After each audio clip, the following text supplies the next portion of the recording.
Brahmavar BJP Yuva Morcha Udupi ಗ್ರಾಮಾಂತರ ಇದರ ವತಿಯಿಂದ ಕಾರ್ಗಿಲ್ ವಿಜಯೋತ್ಸವದ 25ನೇ ವರ್ಷದ ಸಂಭ್ರಮಾಚರಣೆ ಅಂಗವಾಗಿ ಮಂಗಳವಾರ ರಾತ್ರಿ ಮಹಾಲಿಂಗೇಶ್ವರ ದೇವಸ್ಥಾನದಿಂದ ಬಂಟರ ಭವನದ ತನಕ ಪಂಜಿನ ಮೆರವಣಿಗೆ ನಡೆಯಿತು.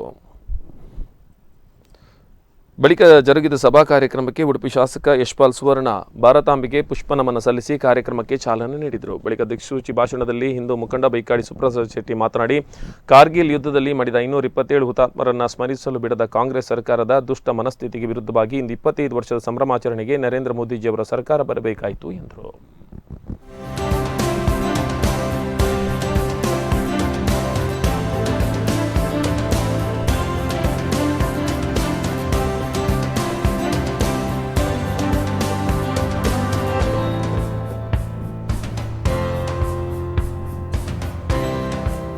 ಮೇ 3ನೇ ತಾರೀಕಿಗೆ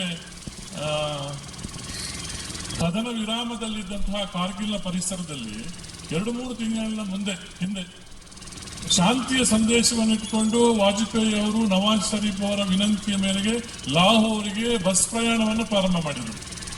ಈ ಬಸ್ ಪ್ರಯಾಣವನ್ನು ಪ್ರಾರಂಭ ಮಾಡುವುದರ ಮೂಲಕ ಭಾರತ ಮತ್ತು ಪಾಕಿಸ್ತಾನದ ನಡುವೆ ಶಾಂತಿ ನೆಲೆಸಬೇಕನ್ನುವಂತಹ ಪ್ರಯತ್ನದಲ್ಲಿದ್ದಾಗಲೇ ಕದನ ವಿರಾಮದ ಸಂದರ್ಭದಲ್ಲಿ ಮೋಸದಿಂದ ಕಾರ್ಗಿಲ್ ಪರಿಸರದಲ್ಲಿ ನಮ್ಮ ದೇಶದ ಮೇಲೆ ದಾಳಿ ಮಾಡುವಂತಹ ನುಸುಳುಕೋರರಾಗಿ ಬರುವಂತಹ ಕೆಲಸ ಕಾರ್ಯ ನಡೆಯಿತು.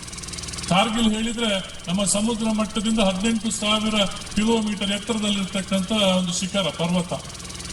ಮುಂದೆ ಹೋಗ್ತಾರೆ.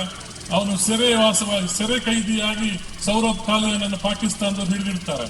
ಮುರಿದಿದ್ರು, ಅವನ ಕೈಕಾಲುಗಳನ್ನು ಮುರಿದಿದ್ರು. ಇಂತಹ ಒಂದು ಶೋಚನೀಯವಾದಂತಹ ಸನ್ನಿವೇಶದಲ್ಲಿ ಸೌರಭ್ ಖಾಲಿಯನ ಮೇಲೆ ಚಿತ್ರಹಿಂಸೆ ನೀಡಿದಂತಹ